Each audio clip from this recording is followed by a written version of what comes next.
My kids sold my house without asking, but they didn't know my name was still on the deed. My name is Margaret Thompson. And I never thought the deepest wound I'd carry would come from my own children. I raised them with love, sacrifice, and sleepless nights. But one day, they decided my life and my home were no longer mine to keep.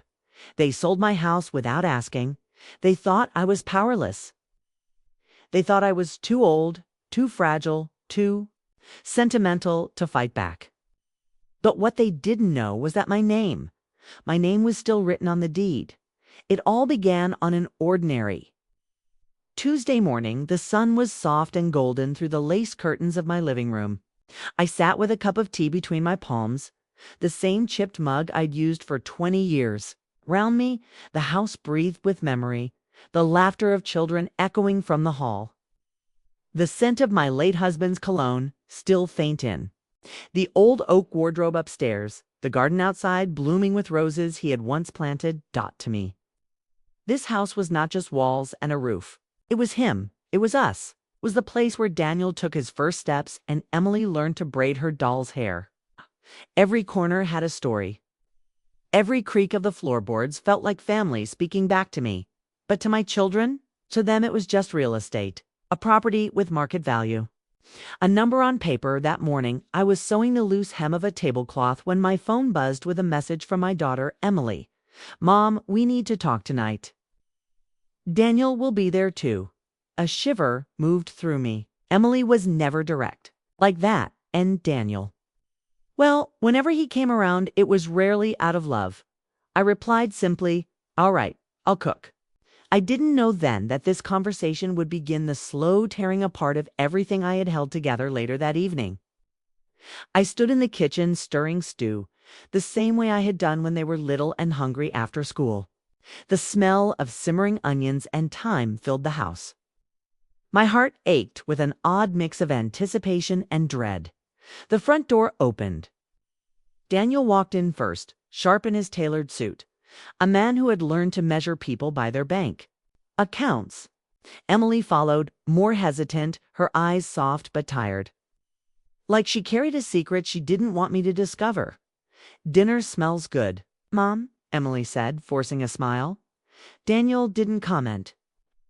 He went straight to the table, sat down, and loosened his tie. His presence always filled the room with a certain weight, the kind that pressed on your chest and made it hard to breathe.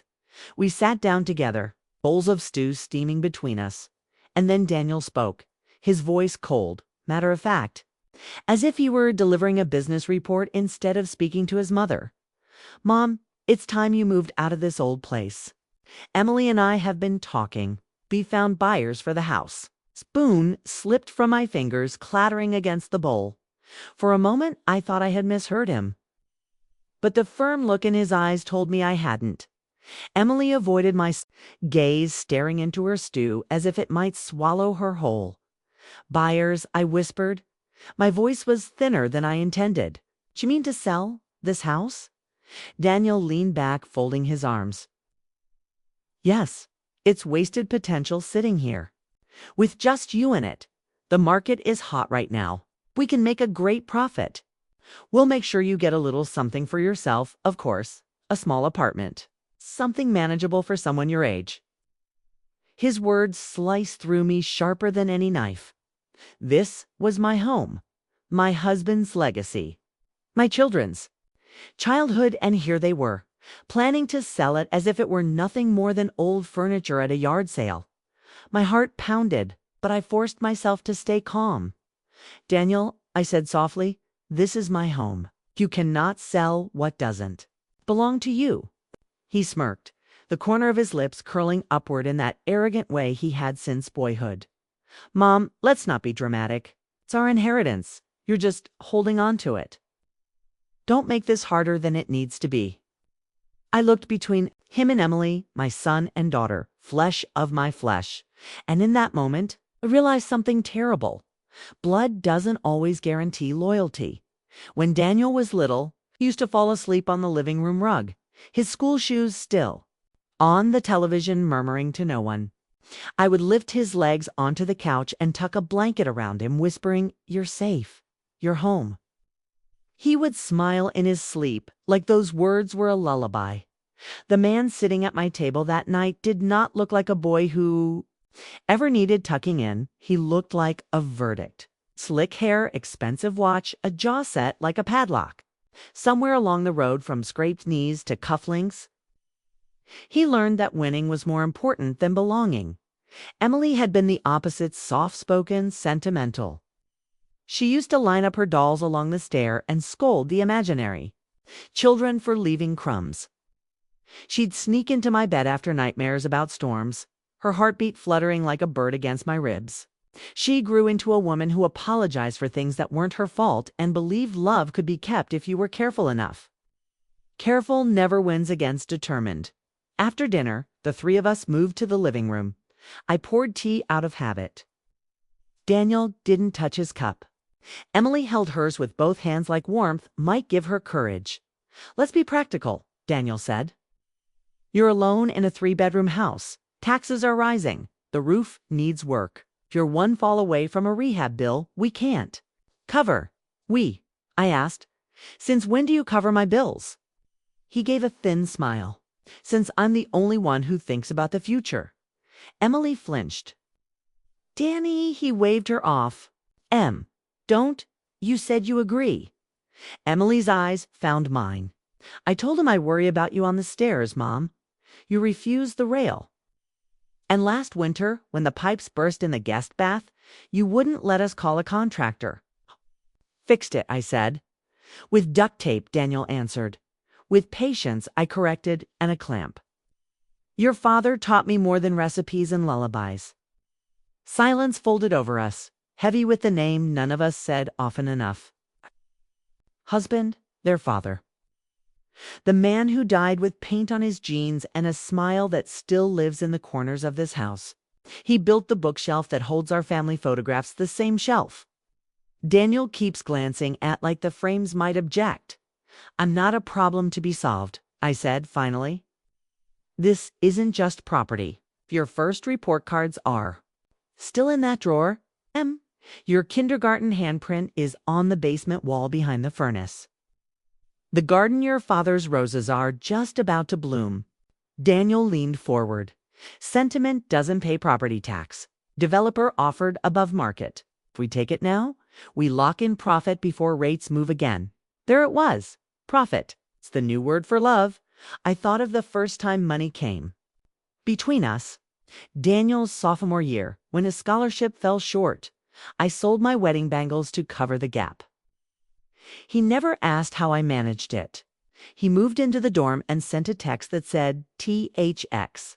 The distance started then inches at first, then miles. "Where would you put me?" I asked. "In a small apartment." You said, "Where?" Daniel shrugged. "We found a senior complex in Maple Ridge. Elevators, nurses on call, efficient." "Like a storage unit," I said. Emily's mouth quivered. "It's not like that." "How is it then?" She searched the carpet as if the answer were woven there. "Safer." "For whom?" I asked. "For me or for your conscience?" Daniel's phone lit up. He glanced at the screen and tilted it away. "Look, the buyers want to close. Quickly, they're drawing up paperwork. We'll handle everything. You just need to sign." I stood, suddenly too aware of the weight of the room, the pressure of walls that had held our lives. "Your father and I signed this mortgage on a rainy Thursday." We argued in the car and made up in the bank lobby while the pen leaked on my fingers. That signature cost us years of sacrifice. "You are asking me to erase it in an afternoon?" Emily rose too, setting her tea on a coaster with a careful hand. "Mom, no one is erasing anything. We're just moving forward." "Forward to where?" I asked. "A future where your mother is an inconvenience and your childhood is a check." Daniel stood, impatience crackling off him. "We're not debating this all night. We're doing what's best. For whom?" I asked again. He didn't answer. The next day, the house tried to comfort me in its creaky language. Morning light patterned the floor. The kettles sang. The stairs groaned at exactly the same step. I dusted the mantel, straightened the frame of Daniel at 8 holding a model rocket, of Emily in a paper crown with frosting on her chin. I told myself that people who remember so much cannot be thrown away. By noon, I saw a black sedan idling outside. A woman in heels walked up my path with a clipboard and a smile that didn't reach her eyes. "Mrs. Thompson, I'm Karen from Alder and Pine Realty. Your children asked me to do a preliminary walkthrough." "My children," I repeated, tasting the words like something spoiled. "They don't live here." She tilted her head the way people do when they're about to ignore you politely. "This won't take long." "It won't happen," I said. She blinked. "Excuse me?" "Won't be sold without my consent." Karen recovered fast. "Of course. We just like to be proactive. It's a seller's market." "Good," I said. "Then it can keep selling somewhere else." Her eyes flicked past me into the entryway, the staircase banister my husband sanded by hand, the runner I stitched after work, the umbrella stand Daniel dented with a soccer ball. She made notes. She measured corners. She hummed at the kitchen, like it was a puzzle she already knew how to solve when she left. The house felt smaller, as if someone had exhaled all the air. That evening, Emily came by alone. She stood on the porch with a grocery bag and remorse. "I brought apples," she said. "Honeycrisp, your favorite." "My favorite is honesty," I answered, folding my arms. She bit her lip. "I didn't know he'd send an agent so soon, but you knew." She nodded, eyes shining. "He said it would be better this way, that we'd split the proceeds and I could finally clear my credit cards, and he could." She stopped. "He could what?" "Invest," she said weakly. "He and Madison want to get into a new development. He said it's an opportunity we can't miss." And I said, "And the opportunity?" Tears spilled, quick as rain. "I'm sorry, Mom. I am. I thought if we framed it as helping you, it would be kinder." "I didn't want to scare you." "Scare me with what?" I asked. "With the truth that your love has a price." She shook her head. "It's not like that. It's exactly like that." She clutched the grocery bag tighter. The apples knocked against each other, a hollow sound. "If Dad were here, if your father were here," I said, soft but steel, "he would lift you by your shoulders and remind you what these walls cost us. He would ask you why you're willing to trade your mother for granite countertops." Emily crumpled, the way paper does in a tight fist. "I don't want to lose you." "Then stop selling me," I said. She stayed for an hour, circling apologies she could not land. When she left, she hugged me tight. Desperate tanned, I held on because that's what mothers do even when their arms are tired. Days turned into a pattern of small betrayals. A surveyor appeared in the yard, hammering stakes near the lilacs. A drone buzzed overhead one afternoon, mapping the roofline like a vulture with a camera.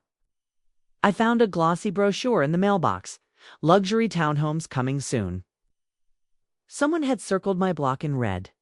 Daniel stopped answering my calls. When he did pick up, his voice was a blade.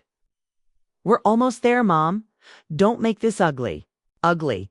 As if dignity were a stain I'd spilled on his plans. I went to the church on Friday morning. It's the way I do when the world feels larger than my chest. The sanctuary smelled like wax and old wood. The stained glass laid colored ribbons on the pews. Pastor Ruth sat beside me without asking questions. "Children grow into their own weather," she said after a while. "Sometimes they forget the roof that kept them dry." "I kept them dry," I said, "even when it leaked on me." She squeezed my hand. "Remember who you are, not who they say you are." On the walk home, I paused at the hardware store. I bought a new file folder and a fresh black pen. I made a list at the kitchen table. It had 2 columns, memory and paper. Under memory, I wrote first steps, handprints, roses, lullabies. Under paper, I wrote one word, deed. I put the empty folder on the mantel where I could see it. The house seemed to straighten, as if it, too, remembered its name. On Sunday, Daniel arrived with his wife. Madison perfume like money, heels. that didn't understand grass. She stepped inside without waiting, eyes scanning my photographs as if choosing what would match her couch. "Mrs. Thompson," she said brightly, "we're here to help you transition. I've already looked at some adorable studios, very chic, very safe. Do they have space for a life?" I asked. She laughed, a bell with a crack in it. "You're funny." Daniel cleared his throat. "We need a timeline. The buyers want to do a walkthrough with their architect. Tuesday." "No," I said. He blinked. "No. What? No walkthrough? No timeline? No sale?" His voice dropped. "You can't stop this, Mom."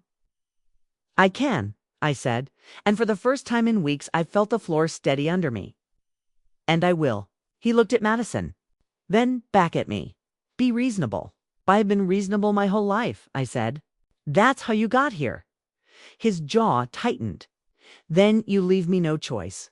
He turned for the door, Madison already on her phone whispering plans. Emily wasn't with them. I wondered if she couldn't bear to watch this part. When the door closed, the house exhaled with me.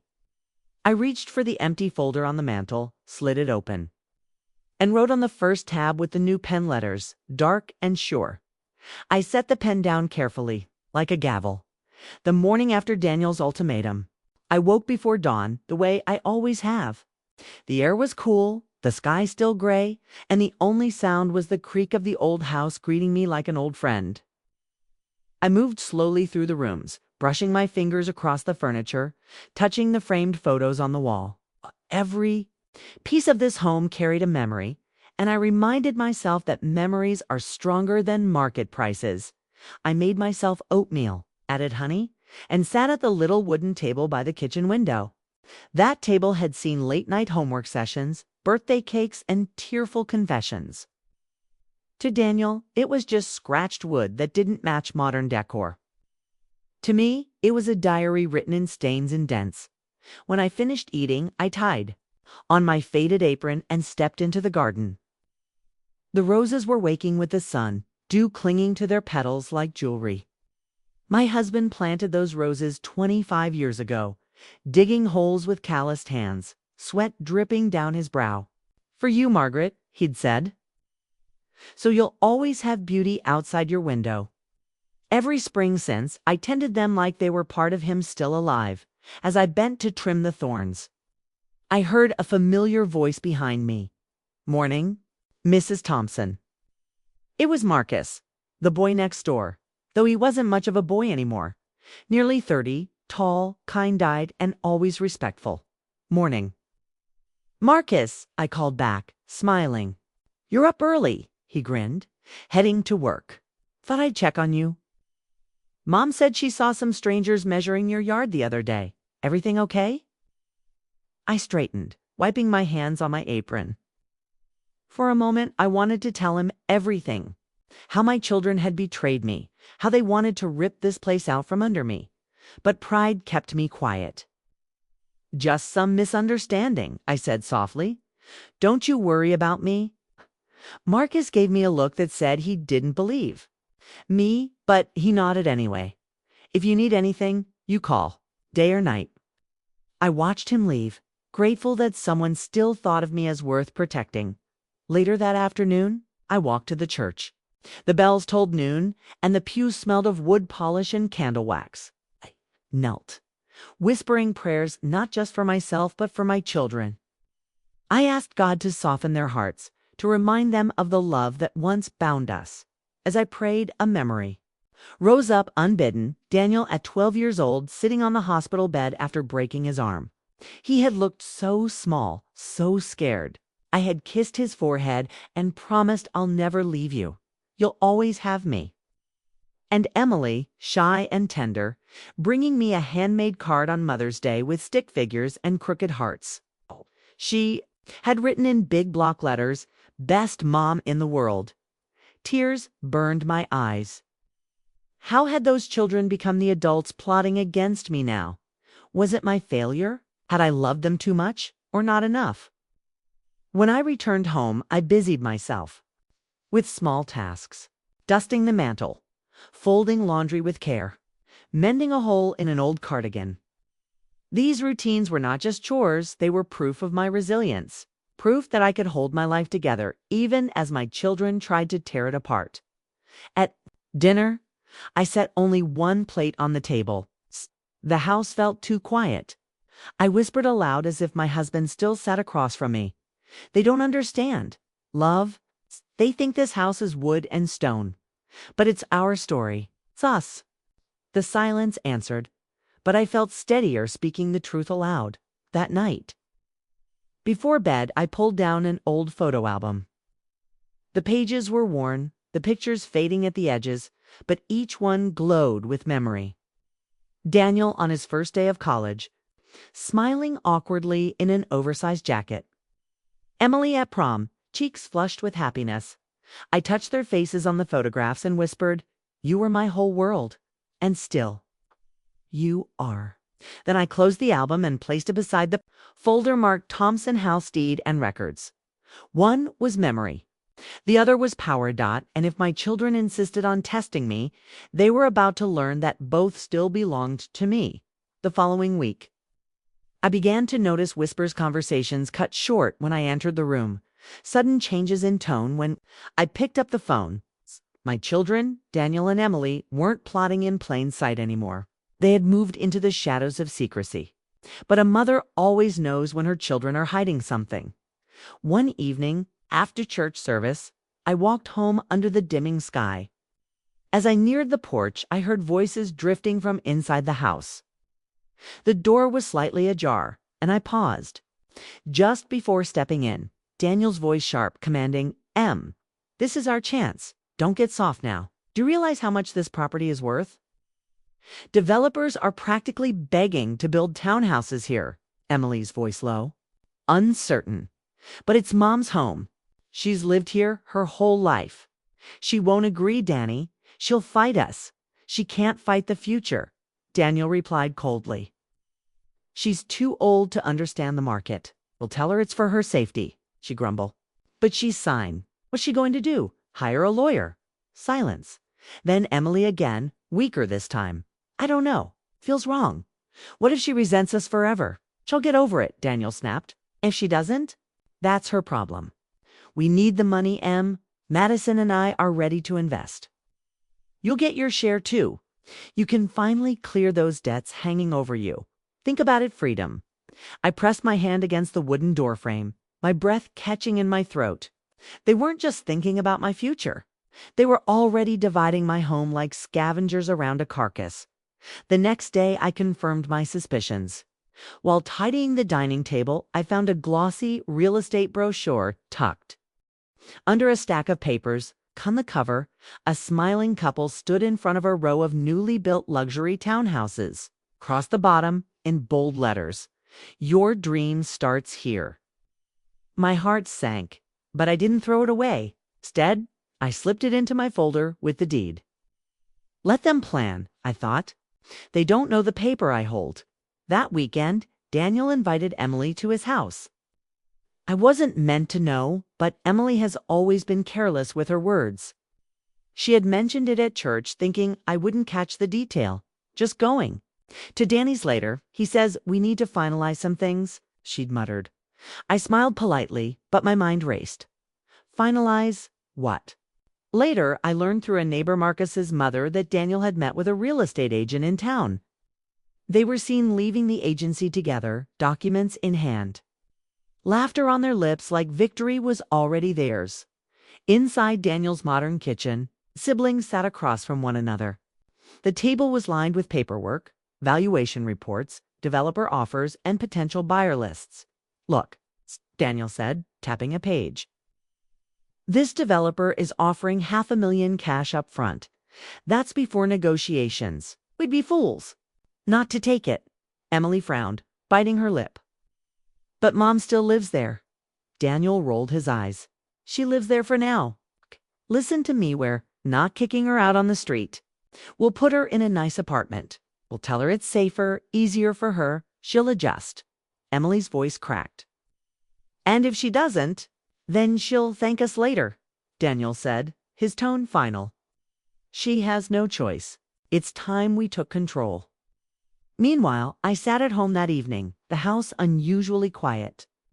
I brewed chamomile tea and sat on the porch, the roses glowing faintly in the moonlight. My hands trembled as I held the mug.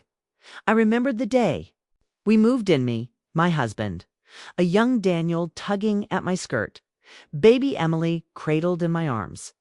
We had painted these walls ourselves, slept on mattresses on the floor for months, and built our life from nothing. And now my children, my own flesh and blood, were conspiring to erase it all. But they had forgotten one thing. Love may make a mother gentle, but betrayal can make her strong. The plan was in motion. They thought I was blind, weak, powerless. What they didn't realize was that I was listening, watching, waiting, and when the time came, I would remind them whose name was carved into the very bones of this house.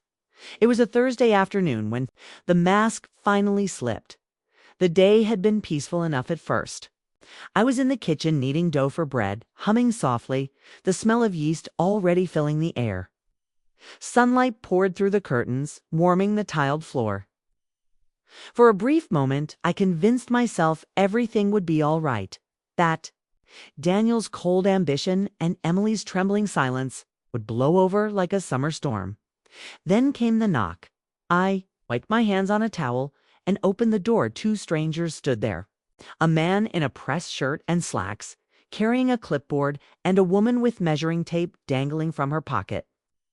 Behind them, a shiny black SUV idled in my driveway, its engine purring like a predator. "Good afternoon, Mrs. Thompson," the man asked politely. "Yes," I answered cautiously. "We're here for the property assessment. Your children informed us this house is going on the market. Need a few measurements, photos," and the words blurred in my ears. I felt the air drained from my lungs. "My children told you what?"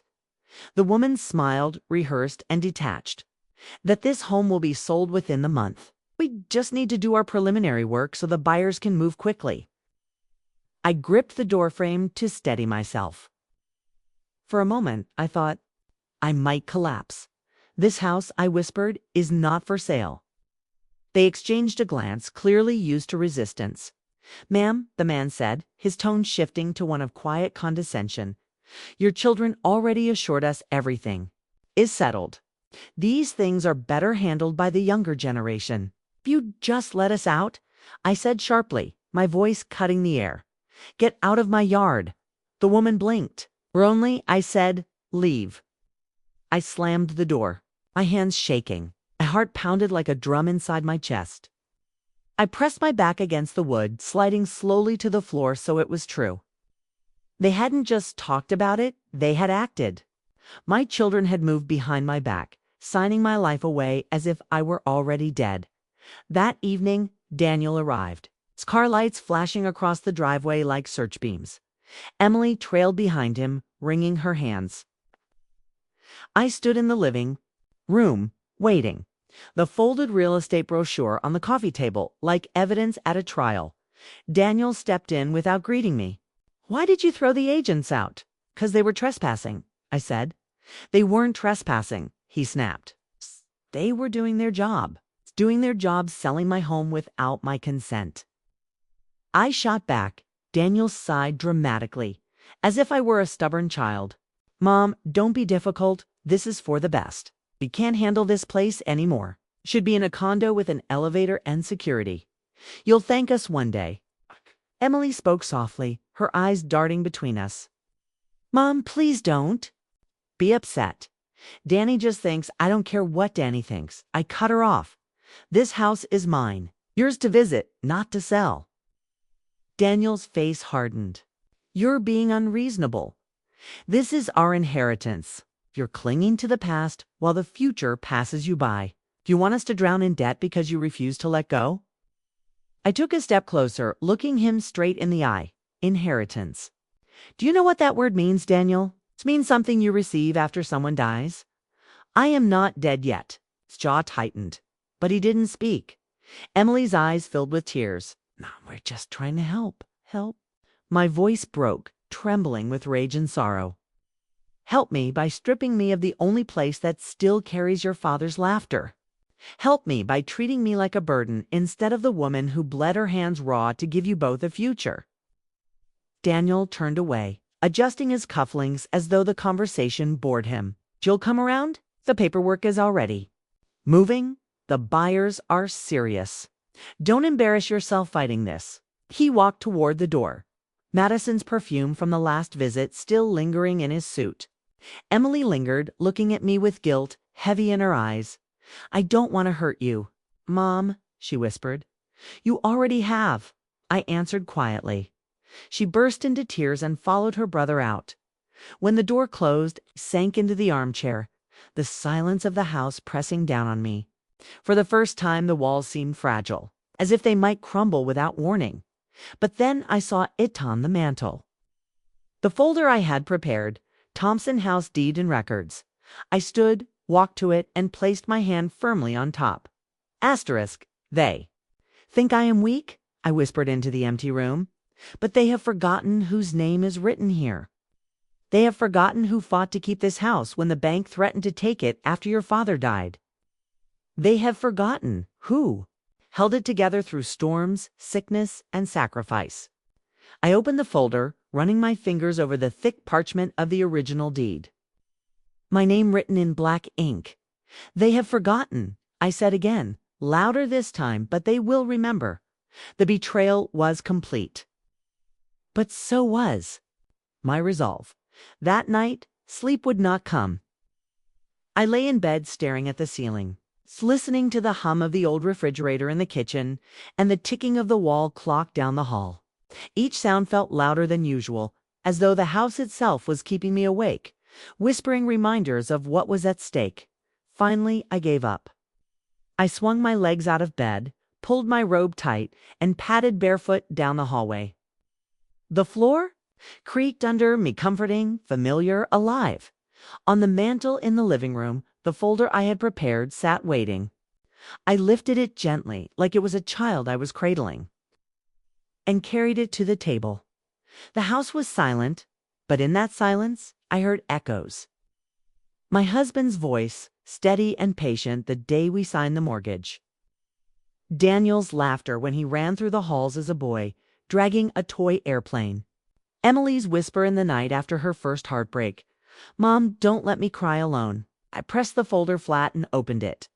Inside lay the deed, the original. Heavy paper, official stamps, and most importantly, the name. My name. Margaret Thompson, not Daniel, not Emily, not Madison or any developers circling like vultures. Me. I traced my fingers over the ink. Memories came flooding back. The day the bank threatened to take this house after my husband's accident left us drowning in bills. I had marched into that office with every document, every receipt, every proof of payment. I had begged, argued, and fought, and in the end I had won. The house remained mine. The months I worked double shifts at the hospital, slipping home only to kiss my sleeping children before heading out again, just to make sure the mortgage was paid on time. The sacrifices, jewelry sold, clothes mended, meals skipped. So this roof would never vanish over their heads. And now, my children, grown and comfortable, thought they could erase me from the very foundation I had bled to preserve. I smiled, not out of joy but out of clarity.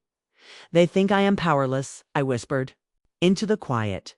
"But the ink on this paper says otherwise. They think they hold the future, but they forget the past still has teeth." I folded the deed carefully, slid it back into its protective sleeve, and locked it in the small fireproof box under my bed, the same box that had guarded our marriage certificate, insurance policies, and the letters my husband wrote from the army. That box had always been my quiet weapon, and now it would be my shield. The next morning I rose early, steadier than I had felt in weeks. I brewed my tea, watered the roses, and greeted the day not as a victim, but as a guardian. When Emily stopped by with groceries, her eyes red from crying. "I let her speak first, Mom," she said, setting the bags on the counter. "Danny says the sale is nearly confirmed." They already have buyers lined up. He wants you to sign the paperwork this weekend. I looked at her calmly. And if I don't? She winced. He says, he'll find another way. I smiled faintly. Let him try. Emily blinked at me, confused. She wasn't used to my calmness, my certainty. She searched my face as if trying to read a secret. Mom, she whispered, you sound like you know something. I turned back to the roses in the vase by the window, adjusting them gently. I know this much, Emily. A house is not sold until the owner signs, and I am still the owner. She stared, realization dawning, though she didn't dare voice it. Aloud, tell your brother, I added softly, that he may play with numbers and contracts. But in this house, the ink has already spoken. That evening, I prepared myself. I pulled out the old family photo albums, the letters, and the documents, stacking them on the table like evidence. If Daniel thought he could corner me with intimidation, I would meet him with memory and law. I rehearsed the words I would say, the calm tone I would hold. Rage was tempting, but power lives in patience. By the time the sun set, the house seemed to breathe with me. It wasn't fragile. It wasn't at risk. It was ready as I was, to remind my children that some bonds cannot be rewritten, and some signatures cannot be erased. The revelation was mine alone, quiet, steady, unshakable, and soon Daniel would discover just how much weight one mother's name could carry. 2 days later, I received an unexpected phone call from Emily. Her voice trembled, but she tried to sound cheerful. Mom, Danny's invited you to dinner at the Lantern. The Lantern wasn't just any restaurant, it was the most expensive one in town. It's the kind of place where people ordered wine by year instead of by glass. It's the kind of place Daniel liked to show off, especially when Madison was at his side. Something in Emily's tone told me this was not a simple family dinner. It was a stage, and I was meant to play the fool. Still, I agreed. Sometimes a mother must walk into the lion's den to remind the lions who raised them. The Lantern gleamed with polished marble and gold chandeliers. Waiters in crisp black suits glided between tables carrying silver trays. I wore my simple navy blue dress, the same one I'd worn to church potlucks for years. Not fashionable, not new, but clean and dignified. When I arrived, Daniel and Madison were already seated at a large table with several guests' friends from Madison's side. People with diamond necklaces and watches that could pay a year's rent. Emily sat quietly beside them, her shoulders tense, her hands twisting the hem of her napkin. Mother, Daniel called out, rising with a smile that was all performance. Glad you could make it. I sat down slowly, aware of eyes turning toward me, measuring me. Madison leaned in, her lips painted a glossy red. You look comfortable, she said, her tone dripping with false sweetness. I smiled politely. Comfort is a blessing at my age. The first course arrived tiny portions on giant plates, food decorated more than cooked. Daniel lifted his glass and began to speak. We're celebrating tonight. A new chapter for our family. We're moving forward into the future. Madison and I have secured an incredible opportunity with developers who are very eager to begin construction. He looked at me then, his eyes sharp, daring me to object in front of strangers. Madison reached over, patting my hand with mock affection. And, of course, once the sale is complete, we'll make sure you're comfortable. Mrs. Thompson, a cozy apartment with no stairs, no responsibilities. Isn't that what you want at your age? A murmur of polite laughter rippled through the table. Someone whispered, so thoughtful of them. Emily kept her head down, tears shimmering in her eyes.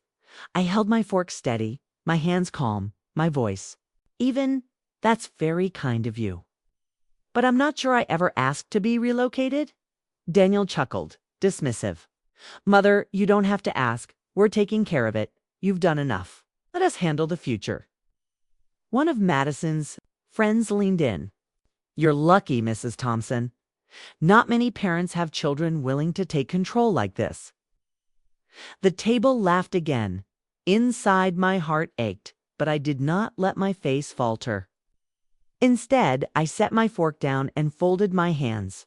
"You speak. As if the matter is already decided," I said softly. "As if the ink is already dry." Daniel smirked. "It might as well be." For a moment, the table was quiet, the chandeliers reflecting in their glasses like small suns. Then I smiled, calm, collected, unshaken. "Well then, let's enjoy the meal. After all, the future has a way of surprising those who think they own it." The rest of the dinner passed with small humiliations, comments about my plain dress, questions about whether I could keep up with modern living, laughter about how sentimental I must be to cling to an old house. But I said little. I let them believe they were winning. I let them laugh because I knew something they didn't. The deed was still mine, and very soon their smirks would turn to silence. The morning of the signing came draped in clouds. A soft drizzle tapped against my kitchen window, as though even the sky wanted to warn me that a storm was brewing. Daniel had called late the night before, his tone clipped, impatient. "Be at Whitman and Cole's office at 10. Don't be late. The buyers want this finalized before the weekend." He hung up before I could respond. I didn't argue. I simply slipped the deed into my fireproof box, tucked it into my handbag, and went to bed with a calmness I hadn't felt in weeks. The law office smelled of polished wood and paper. Shelves of thick books lined the walls, and the receptionist greeted me with a strained smile, as if she already knew the drama about to unfold.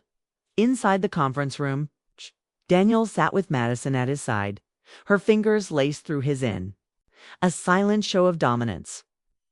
Emily was there too, her hands folded tightly in her lap, her eyes darting nervously toward me. Across from them sat a man in a tailored suit, the buyer. He was well-fed, smug, the kind of man who treated houses like chips on a poker table. At the head of the table sat Mr. Whitman, the family lawyer, his glasses perched low on his nose, a stack of documents neatly arranged before him. "Let's begin," Whitman said, adjusting his spectacles. He cleared his throat and opened a file. "We're here regarding the transfer of property located at 146 Rosewood Lane, currently registered under the name—" He paused, his eyes flicking to me. "Margaret Thompson." The room went still. The buyer frowned. "I was told the property belonged jointly to Daniel and Emily Thompson." Whitman shook his head. "I've checked the registry myself. The sole owner listed is Margaret Thompson. Without her signature, this sale cannot proceed." Daniel's face drained of color. That's impossible. The house was supposed to transfer after Dad died. Mom never changed the paperwork on the contrary," Whitman said evenly. "The paperwork was updated years ago. Mr. Thompson ensured his wife would have full ownership rights before his passing. Ironclad, binding, no loopholes."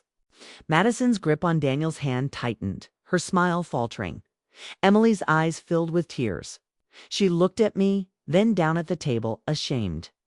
I leaned forward, my voice calm but cutting. "You thought I was powerless. You thought you could erase me from the very home I bled to protect.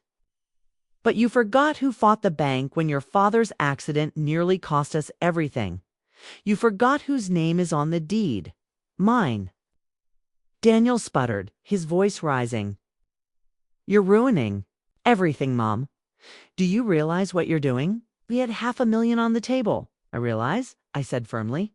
"I also realize money means more to you than your own mother. But this house, this home, is not yours to gamble. It is not yours to sell. And as long as I breathe, it will remain mine." The buyer snapped his briefcase shut, muttering about wasted time. "Call me when you sort out your family mess." He left without shaking hands. The door closed. The silence that followed was deafening. Daniel slammed his fist on the table. "You'll regret this, Mom." I stood, smoothing my dress, meeting his fury with steady eyes. "No, Daniel. You will regret forgetting where you came from." Emily buried her face in her hands, sobbing quietly. Madison turned away, her jaw clenched, already calculating how to spin this humiliation to her friends. As I walked out of the office, the rain had stopped. The sun peeked through the clouds, and I felt the warmth of it on my face. My steps were steady, my spirit unbroken. The deed was mine. The house was mine, and no amount of greed could change that. The ride home from the lawyer's office was heavy with silence. Emily trailed behind me as I unlocked the door, her footsteps hesitant. As though she wasn't sure she was welcome anymore, I set my handbag down on the table, the deed box still inside, and turned to face her. Her eyes were red and swollen, guilt written all over her young face. "Mom," she whispered. I raised a hand gently. "Not now, Emily. Let me breathe." She nodded, biting her lip, and slipped quietly into the kitchen to put the kettle on, like she had when she was a little girl trying to make up for some mischief. Not an hour later, the front door burst open. Daniel stormed inside, his face a storm cloud, Madison trailing behind him like a shadow of perfume and arrogance. "You humiliated me today," Daniel shouted, his voice echoing through the house. "Do you have any idea what you've done? Deal was our future. I had everything lined up, and you destroyed it." I stood in the living room, calm but firm. "No, Daniel. I protected what was mine. What your father and I built with our own hands. You tried to sell me like old furniture, and I reminded you that this house isn't yours to touch." Madison scoffed, folding her arms. "Honestly, Mrs. Thompson, you should be grateful. We were setting you up for comfort, safety. Do you think this house suits someone your age? It's falling apart. You're falling apart." I turned to her, my voice steady. "This house is still standing. So am I." Daniel slammed his fist against the wall. "We're your children. You're supposed to think of us, not cling to the past." At that, Emily stepped out of the kitchen, tears on her cheeks. "Danny, stop. Just stop." He turned on her. "Don't you dare take her side. I can't take your side anymore," she cried. "I went along because I was scared, because you made it sound like the only way forward. But today, sitting in that office, hearing Mr. Whitman say her name, it hit me. This isn't just a house. It's her. It's Dad. It's us." Daniel scoffed, shaking his head. "You're weak, Em. Always were." "No," Emily whispered. "I'm not weak. I just finally remembered who raised us." She turned to me, her eyes pleading. "Mom, I'm so sorry. I betrayed you. I let him convince me to betray the very person who gave up everything for us. Can you forgive me?" I looked at her, my heart heavy.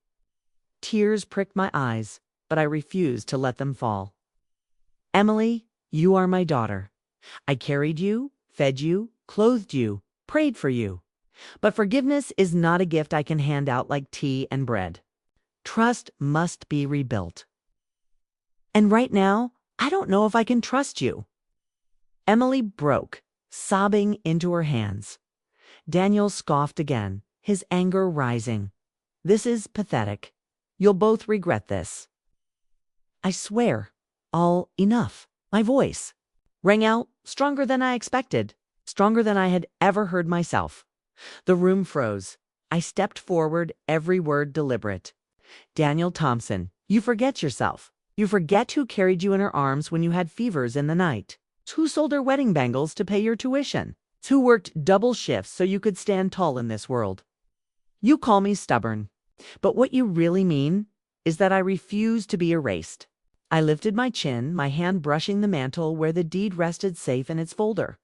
"You think inheritance makes this house yours? But let me teach you the truth. Inheritance is not about money. It is about memory. And right now, the only thing you've inherited is shame." Daniel's face flushed red, his mouth opening to argue, but no words came. "Get out," I said finally, my voice steady as a judge's gavel. "Both of you. Until you learn respect, until you remember what family truly means, this house is closed to you." Emily sobbed harder, trying to speak, but I turned away. My heart was breaking, but dignity demanded its due. Daniel muttered something. Under his breath, grabbed Madison by the arm, and stormed out. The slam of the door rattled the frames on the wall. Emily lingered for a moment, her eyes pleading. "Mom, go," I said quietly. "I need space. You need reflection." Her shoulders slumped, and she followed her brother into the night. The house was quiet again, but this time it wasn't silence. It was strength. The walls seemed to stand taller, the floor steadier, the air clearer. I whispered into the empty room, to my husband's memory. "I did it, love. I protected what was ours. They may have betrayed me, but they did not defeat me."